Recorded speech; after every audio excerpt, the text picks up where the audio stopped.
1절에서 4절까지의 말씀입니다. 로마서 5장 1절에서 4절까지의 말씀입니다. 다 같이 찾으시면 다 같이 봉독하시겠습니다. 그러므로 우리가 믿음으로 의롭다 하심을 받았으니 우리 주 예수 그리스도로 말미암아 하나님과 화평을 누리자.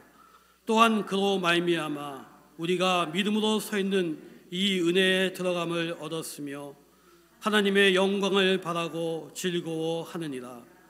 다만 이뿐 아니라 우리가 환난 중에도 즐거워하나니 이는 환난은 인내를, 인내는 연단을, 연단은 소망을 이루는 줄 아미로다. 아멘.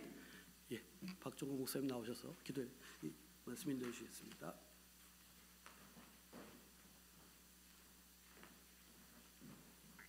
잠깐 기도하겠습니다. 하나님 아버지 감사합니다. 이 좋은 날 부족한 제가 또한 말씀을 전가합니다. 주님, 저희 입술을 주정하여 주시고 성령님께서 함께하여 주셔서 주님의 말씀만이 잘 전달될 수 있도록 주여 축복하여 주옵소서. 예수 그리스도를 받들어 기도드립니다. 아멘. 오늘은 아버지 날이죠. 해피 파더스 데이. 오늘 그 아버지와 가족 모두 즐거운 하루 되시기를 축복합니다. 한국에는 아버지 학교라는 것이 있습니다. 한 가정이 이혼의 어려움을 극복하고 목사님을 통해서 극복한 이후에 자기의 경험을 체험으로 해서 아버지 학교라는 것을 만들었습니다. 그것은 바로 아버지들이 회복하는 그런 사역입니다. 매주 한 번씩 만나면서 5번의 만남을 통해서 많은 아버지들이 회복되고 가정이 세워지는 이런 모습을 자주 봅니다. 시카고 지역에서도 한 5번 정도 이런 강의를 열었었죠. 아버지가 살아야 가정이 산다는 그런 구호 아래 성경적인 아버지의 상을 추구하며 좋은 아버지로 세우기 위한 그런 사역입니다. 그런데 아버지들의 그 간증을 들어보면은 많은 아버지들이 자기의 아버지의 그런 잘못된 이런 것을 경험하면서 나는 그렇게 살지 않아야 되겠다. 그리고 이렇게 살았었는데 지금 자신을 돌아보면 자기도 그런 고집도 있고 언성으로 투서나 여러 가지 면에서 좀 가정을 어렵게 한 그런 것을 간증하는 것을 많이 들었습니다. 과연 우리는 누가 우리의 좋은 모델입니까? 사람이 변하기 위해서는 우리를 앞에 가는 좋은 모델이 필요합니다. 롤 모델이 필요하죠. 바로 그 롤 모델은 하나님 아버지이신 줄 믿습니다. 그래서 하나님 아버지와 더욱더 좋은 교제를 하면서 참 좋으신 하나님을 더욱더 알아가며 좋은 아버지가 되시길 축원합니다. 최근에 예언서를 읽으면서 느끼는 것은 하나님은 하나님이 사랑하는 그 백성들을 에게 선제를 세우셔서 말씀하시고 또한 말씀에 순종하라고 거듭 말씀하시는 것을 봅니다. 그리고 심지어는 순종하지 않을 때는 또한 징계도 하시고 결국에는 또한 회복하시는 그런 모습을 우리가 성경을 통해서 많이 보게 되죠. 그 중에서 에스겔서에는 이런 말씀이 있습니다. 가장 많이 반복하여 나오는 말씀이 있죠. 내가 여호와인 줄을 너희가 알리라. 우리가 여호와를 바로 알기를 원하시는 하나님의 마음이 이 성경 전체에 다 들고 있음을 알고 있습니다. 그런데 우리는 하나님 아버지를 얼마나 잘 알고 있습니까? 하나님 아버지는 우리가 어떻게 살아가기를 원하고 있습니까? 저는 오늘 말씀을 통해 우리가 하나님 아버지를 좀 더 알게 되고 하나님과의 깊은 교제 가운데 또한 즐거운 삶을 살아가는 동력자 되기를 축원합니다. 오늘 말씀을 준비하면서 제목을 하나님과 화평을 누리자 또한 즐거워하자라고 이렇게 붙였습니다. 오늘 주신 말씀을 통해서 바울이 권면하는 그 말씀이 우리의 삶에 큰 영향을 주기를 축원합니다. 첫 번째 주신 말씀은 하나님과 화평을 누리자고 이렇게 말합니다. 세상과 타협하며 살 것이 아니라 하나님과의 화평을 누리며 살자고 합니다. 그 1절 후반부에 보면은 하나님과 화평을 누리자. 누리라는 이런 명령이 아니라 누리자라고 말씀하고 있습니다. 예수 그리스도로 말미암아 이미 하나님과 화평이 이루어졌기 때문에 우리가 어떤 행동이나 행위를 해야 하는 것이 아니라 그냥 하나님과 화평을 누리자고 합니다. 로마서를 기록한 바울은 자기가 누리는 이런 하나님과의 화평, 그것을 함께 누리자고 우리에게 권면하는 것입니다. 그러면 하나님과 화평을 누릴 수 있는 사람은 과연 누구입니까? 오늘 말씀은 의롭다 하심을 받은 사람이 화평을 누릴 수 있다고 이렇게 말씀하고 있습니다. 그리고 또한 믿음으로 의롭다 하심을 받는다고 합니다.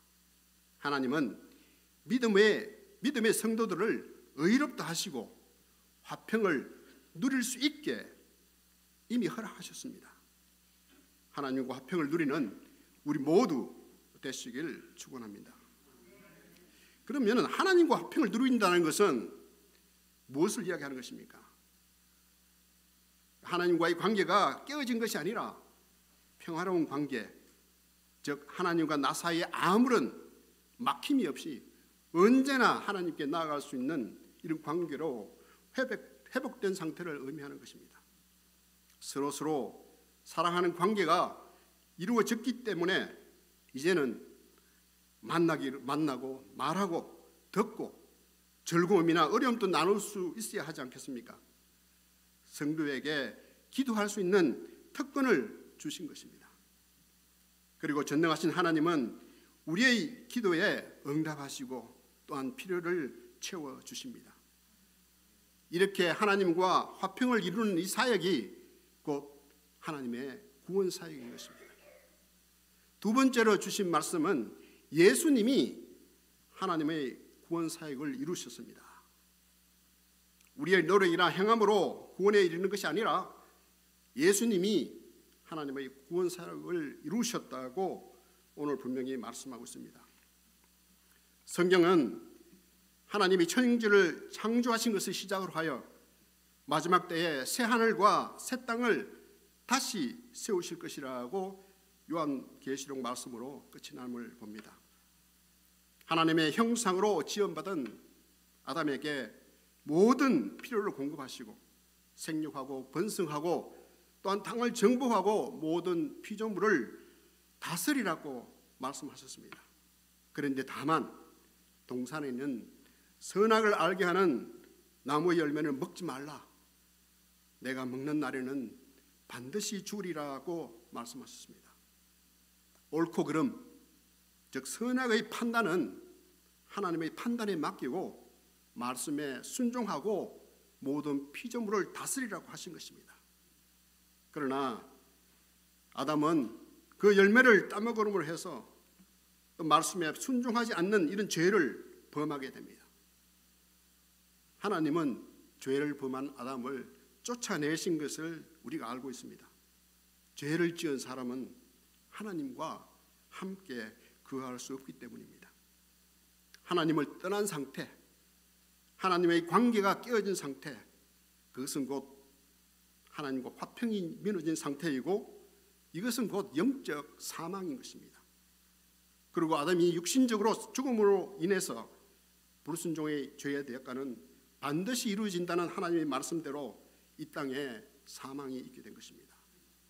그리고 죄를 지은 아담의 후손들인 우리 인간들은 그 아담의 죄성을 가지고 있으며 하나님을 알지도 못하고 하나님을 떠나 영적으로 죽은 상태에서 죄를 지으며 살아가게 된 것입니다. 사랑의 교회 목사님으로 계셨던 옥하는 목사님의 말씀이 기억납니다. 믿지 않는 사람은 죄를 짓지 않을 수 없다고 이렇게 합니다. 그러나 믿는 사람은 죄를 짓지 않을 수 있다고 이렇게 합니다. 항상 죄를 짓지 않는 것이 아니라 죄를 짓지 않을 수 있다고 합니다. 성령께서 함께 하시면 우리가 죄를 짓지 않을 수 있다는 그런 말씀이시죠. 성경은 하나님의 형상, 즉 의로우신 하나님의 형상으로 지음받은 사람들이 의로운 모습으로 다시 돌아오기를 원하시는 하나님의 구원 사역을 기록하고 있습니다. 즉 예수 그리스도에 대한 기록인 것입니다. 죄로 인해 쫓겨났기 때문에 의로우신 하나님을 만나기 위해서는 제사함을 받고 의롭다고 인정을 받을 때에 하나님께 나아갈 수 있음을 성경을 통해서 알고 있습니다. 그 예표로 우리 구약 시대의 제사장들이 정해진 때에 짐승을 제사의 제물로 드리고서 그 피를 통해서 제사함을 받고 하나님께 나아갔음을 우리가 성경을 통해서 알고 있습니다. 그러나 짐승의 제물은 인간의 죄에 대한 대가를 치르는 일시적이고 불완전한 제물이기에 하나님께 나아가기 위해서는 되풀이하는 이런 의식을 치러야 하는 것을 우리가 봅니다. 오늘 주신 말씀 1절에 보면은 그러므로라는 연결 단어를 사용하여 앞부분의 말씀을 근거로 하나님의 구원 사역을 우리 주 예수 그리스도로 말미암아 이루셨다고 이런 결론을 내리고 있습니다. 그러므로 5장 이전의 말씀을 좀 보아야 합니다. 그래야 그 근거를 우리가 찾을 수 있습니다. 그 마지막 절의 근거를 기록하고 있습니다. 제가 한번 읽어보겠습니다.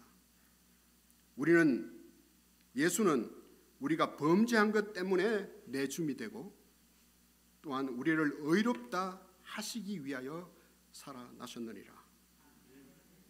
하나님의 구원 사역은 예수님의 십자가에서의 죽으심과 또한 부활하심으로 이루신 것이라고 말씀하고 있습니다. 신약 성경에서도 예수님 자신이 세상을 구원하기 위해 하나님 아버지께서 보내셨다고 기록한 것을 볼 수 있습니다. 세상이 구원을 받게 하려 하심이라, 자기를 보낸 것은 세상이 구원을 받게 하려 하심이라고 요한복음 3장 17절에 잘 기록이 되어 있죠.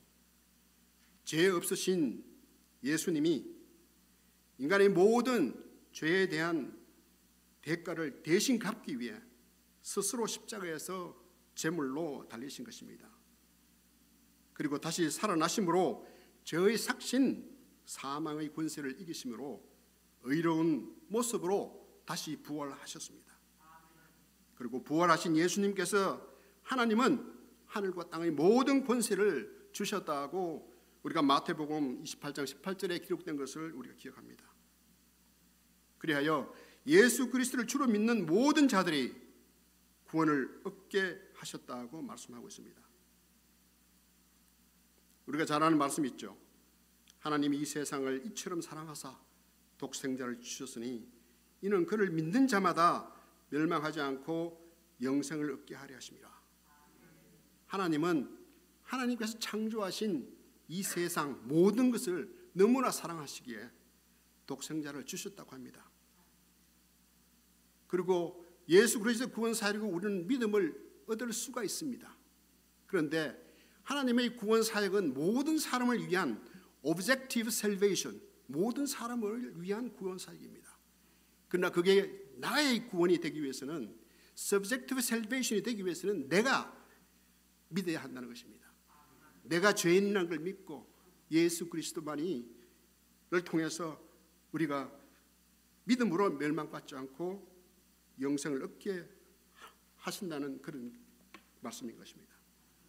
예수 그리스도가 하나님의 구원 사역의 주체이심을 분명히 알아야 합니다. 길이요 진리요 생명이신 예수 그리스도를 믿음으로써 구원에 이를 수 있음을 기억해야 합니다. 다른 어떤 방법이 없습니다. 그리고 오늘 주신 말씀 전반에는 믿음으로 의롭다 하심을 받는다라고 합니다.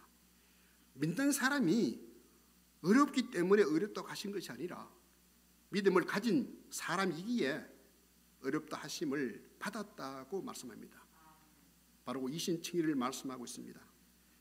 그렇다면 무엇을 믿는 사람들을 말하고 있습니까? 오늘 말씀에는 그 답이 주 예수 그리스도라고 저렇게 말하고 있습니다. 예수님이 그리스도 구원자이심을 믿고 주라고 고백하는 사람, 즉 믿는 성도들을 의롭다고 불러주십니다.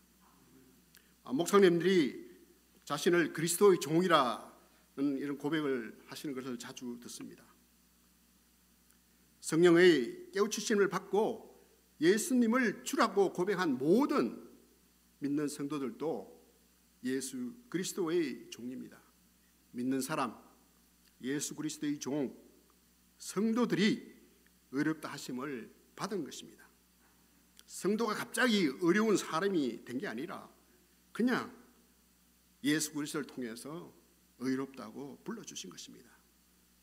그리고 믿음을 가진 성도들을 의롭다고 하시는 그 근거는 아까 본 4장 25절 후반절의 말씀에 기록되었습니다.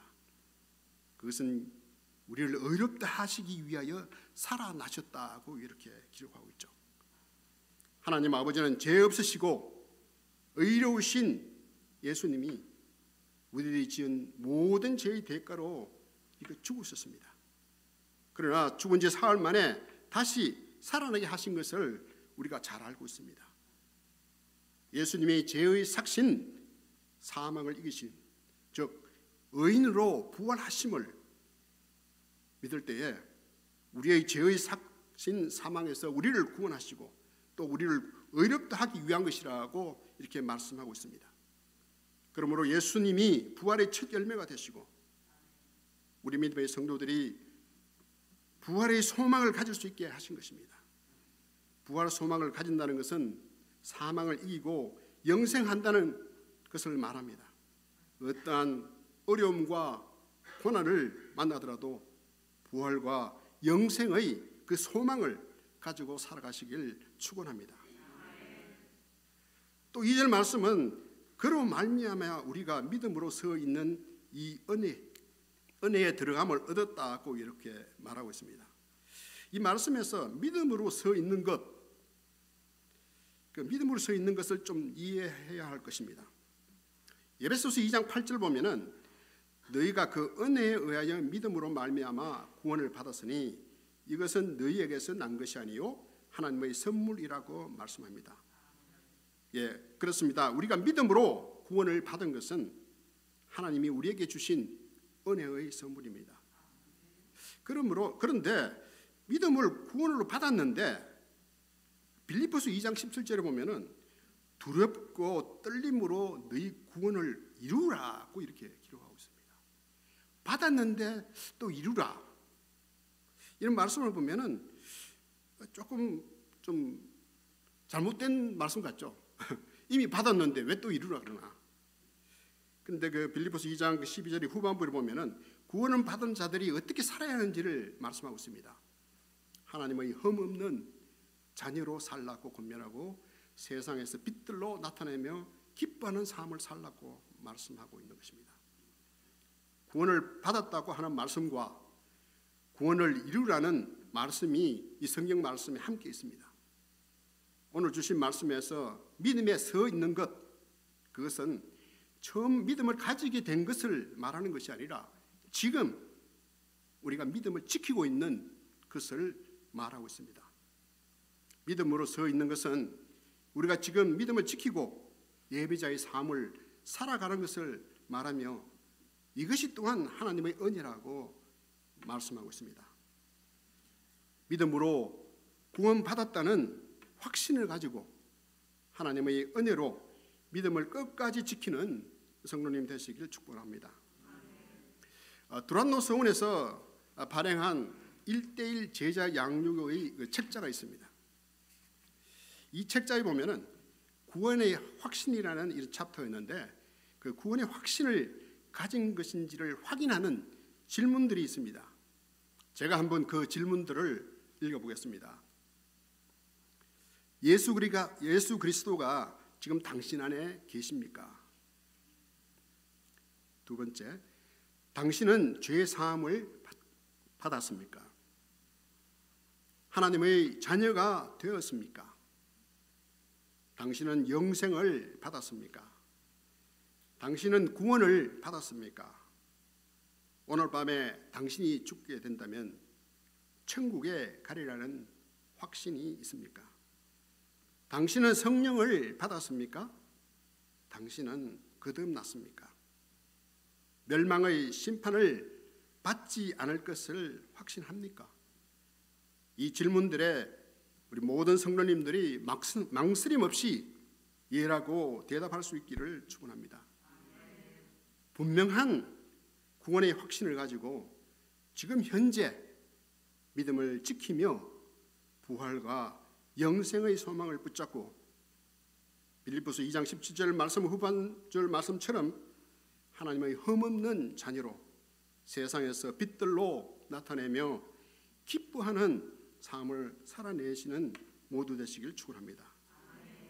우리 교회에도 이 책자를 가지고 1:1의 만남을 통해 그리스도가 중심인 삶을 나눌 수 있는 이런 준비된 양육자 집사님들과 권사님들이 있습니다. 적극적으로 추천하는 이 제작 과정에 동참하시기를 원합니다. 하나님은 여러분은 하나님께서 우리를 구원하셨다는 그 구원의 확신이 분명히 있습니까? 동요하지 마시고 확신하시기를 바랍니다. 예수님의 제자인 요한은 요한일서 3장 14절에서 이것을 이야기합니다. 그 편지를 쓴 것에 대해서 이야기하죠. 너희에게 이것을 쓰는 것은 너희로 하여금 너희에게 영생이 있음을 알게 하려 하심이라고 기록합니다. 분명한 구원의 확신을 가진 성도님 되시길 축원합니다. 그리고 세 번째로 주신 말씀은 소망을 가진 성도들은 즐거워한다, 기뻐한다고 말씀합니다. 5장 2절 후반부에 보면은 하나님의 영광을 바라며 즐거워한다고 이렇게 한국말로 번역이 되어 있습니다. 그 한글 번역에 바라고라고 이렇게 번역되어 있기에 거기에 소망이라는 말이 잘 보이지 않습니다. 그런데 영어를 보면은 그것을 잘 볼 수 있죠. 소망이 있어 즐거워한다는 그것을 쉽게 알 수 있습니다. We rejoice in the hope of the glory of God.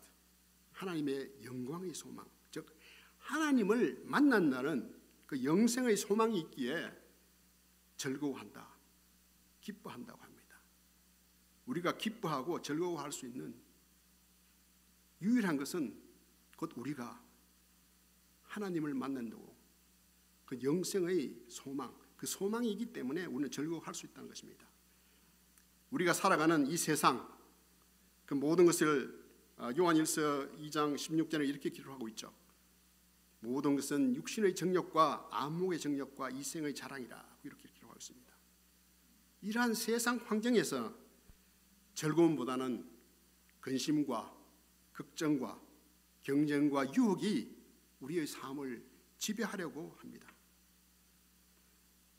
그런데 하나님은 항상 기뻐하라, 쉬지 말고 기도하라, 범사에 감사하라. 이것이 그리스도 안에서 너를 향하신 하나님의 뜻이라고 말씀하고 있습니다. 어떻게 하나님의 뜻에 따라 항상 기뻐하고 즐거워할 수 있습니까? 그러기 위해서는 항상 은혜로 주신 그 구원의 확신, 그 확신을 가지면 세상에서 사람들이 가장 주로하는 것이 무엇입니까? 죽음이죠. 그 죽음을 극복할 수 있기 때문에 우리가 기뻐할 수 있다는 것입니다. 그럴 때 우리는 어떠한 환경에서도 감사하며 기뻐할 수 있는 것입니다.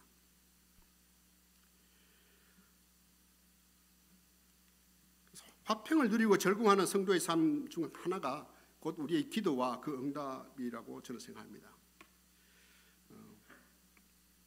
저의 일학을 잠깐 나누겠습니다. 1997년도의 일입니다. 저희 가정에 딸과 아들이 하나씩 있습니다. 저희 딸이 하이스쿨 주니어 때이죠. 97년. 성적이 제법 좋았습니다.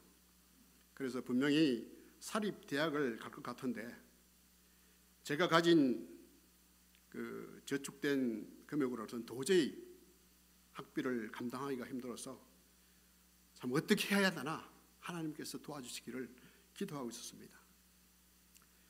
그런데 또한 또 한국에 계시는 어머니께서 그해 초에 넘어지셔서 다치셨다는 이런 소식을 받게 되었습니다. 제가 미국 와서 공부를 시작한 지 한 1년이 되었을 때 제가 학교에 다닐 중이죠. 아버지께서 갑자기 돌아가셨는데 제가 재정적인 부담과 학업으로 인해서 이미 돌아가신 그 장례식을 참석하지 못했습니다. 그런데 81세 되시는 어머님이 넘어지셨다는 소식을 들었을 때 자식으로서 어머님의 임종만은 지켜야 한다는 이런 생각으로 많은 어려운 시간을 보내고 있었습니다. 그리고 기도했었죠. 그런데 우연히 직장 동료로부터 한국에 어떤 잡 오프닝이 있다는 이런 소식을 들었습니다. 그 당시 제가 근무하는 벨 연구소에서 그 연구소는 자신의 커리어 디벨롭먼트를 위해서 부서를 옮길 수 있도록 잡 오프닝을 그렇게 포스팅하게 되어 있습니다. 거기에서 제가 보니까 한국의 벨 연구소를 대표하여 파견 근무하는 잡이 있는데 97년 8월부터 한국에 이주하여 2년 동안 근무하는 것이었습니다.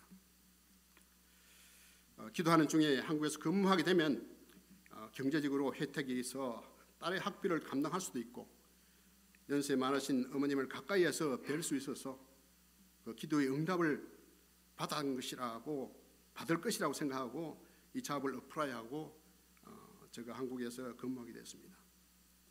그런데 금방 이사를 가야 되는데 딸이 주니어니까 이사를 갈 수가 없었죠. 왜?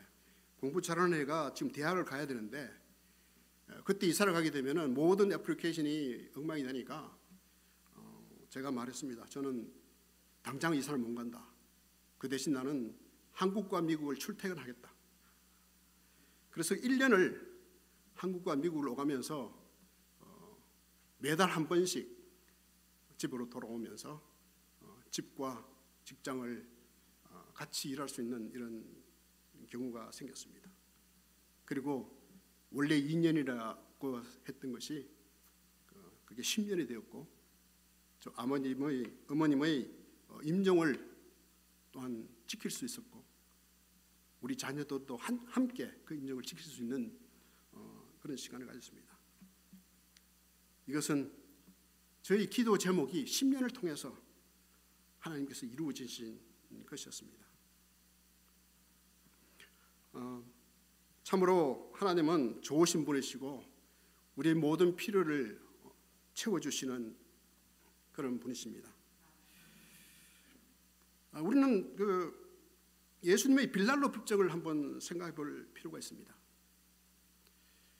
예수님을 죽이기 위해서 고발한 많은 사람들, 그 사람들의 많은 고발에 예수님은 전혀 응답하지 않았습니다. 아무 대답을 하지 않았습니다. 죄가 없다고 말씀하지 않았습니다. 왜?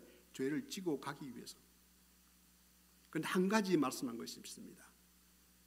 그것은 빌라도가 물었을 때 내가 유대인의 왕이냐고 물었을 때 예라고 이렇게 대답했습니다. 예수님은 어떠한 경우에서도 자신의 아이덴티티를 분명하게 말씀하셨습니다. 다른 어떤 고발 내용에 대해서 응답하지 않았지만 그 아이덴티티에 대해서는 분명히 이야기했습니다. 우리의 아이덴티티는 무엇입니까? 우리는 성도입니다. 이 성도인 그 아이덴티티 우리는 분명히 그리고 항상 가지고 살아야 할 것입니다. 우리가 구원을 받았다는 확신을 가지고 믿음을 지키면 결국에는 영생과 부활의 소망이 이루어질 것이라는 것을 믿을 때에 우리는 어떠한 환경과 고난 가운데서도 기뻐할 수 있을 것입니다. 제가 오늘 빨간 넥타이를 하고 왔죠. 근데 집에서 이렇게 빨간 넥타이를 하니까 아내가 너무 튄다고 다른 걸 하라고 이렇게 하더라고요. 근데 오늘 또 예배를 하고 딱 들어오는데 심집사님이 목사님이 드러나야 되는데 넥타이가 드러난다고 이런 말씀을 하시더라고요. 그런데 제가 오늘 빨간 넥타이 하는 것은 나름 이유가 있습니다. 제가 한국에서 근무할 때 온누리 교회에서 예배를 담당하고 있었는데 성찬 예식을 제가 담당하고 있었습니다. 성찬 예식의 그 복장이 제가 오늘 입은 이 복장입니다. 검은색 계통의 양복에 흰색 와이셔츠에 빨간색 넥타이, 그 예수 그리스도의 십자가의 보혈을 생각하면서 성찬에 참여하는 그런 마음으로 오늘 말씀을 전가하면서도 가장 중요한 것이 바로 예수 그리스도, 그 예수 그리스도로 말미암아 우리에게 화평을 주셨고 우리는 그 화평을 누릴 수 있는 존재가 된 것입니다. 분명한 구원의 확신이 있을 때에 오늘 3절 말씀 같이 우리가 환난 중에도 즐거워할 수 있다고 합니다. 그리고 결국에는 4절 말씀 같이 환난 가운데서 인내할 수 있고 연단, 즉 성화되어 결국에는 우리는 부활의 소망을 이루고 하나님과 함께 할 것입니다. 오늘 주신 말씀을 마치겠습니다.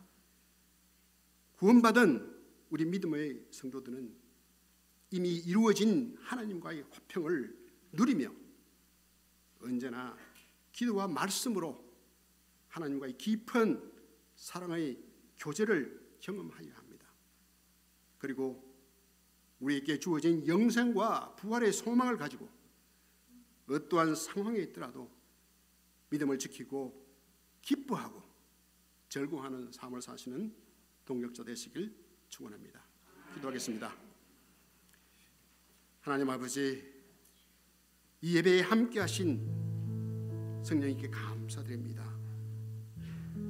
부족한 자의 잘못된 전달 대응을 다 감하여 주시고 오직 주의 말씀만이 우리 모든 믿음의 성도 가운데 있게 하시며 하나님께서 주신 그 화평을 누리며 아름다운 사랑의 관계를 유지하며 항상 하나님과 동행하는 그런 삶을 살아갈 수 있도록 주여 축복하여 주시옵소서.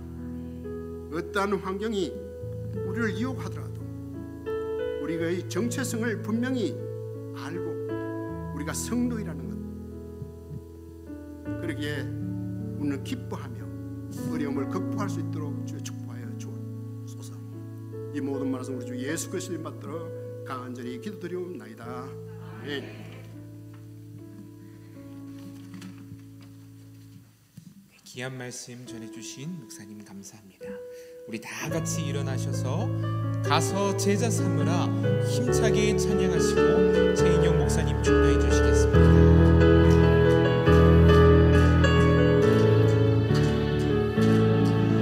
갈릴리 마을의 숲속에서 주님 길 11제자 다시 만나시사 마지막 그들에게 말씀하시기를 너희들은 가라져 세상으로 가서 제자 삼으라 세상 모든 사람들을 세상 모든 영혼인에게 달렸나니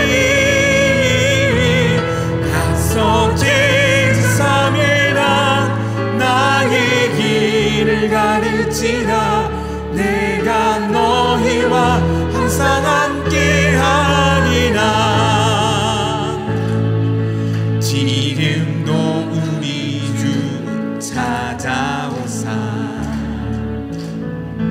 어두워져가는 저 세상 바라보며 마지막 우리에게 말씀하시기를 너희들은 따라져 세상으로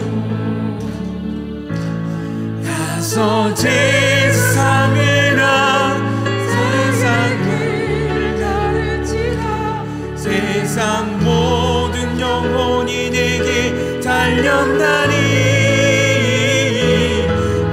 가서 제3이라 나의 길을 가르치라 내가 너희와 항상 함께하리라.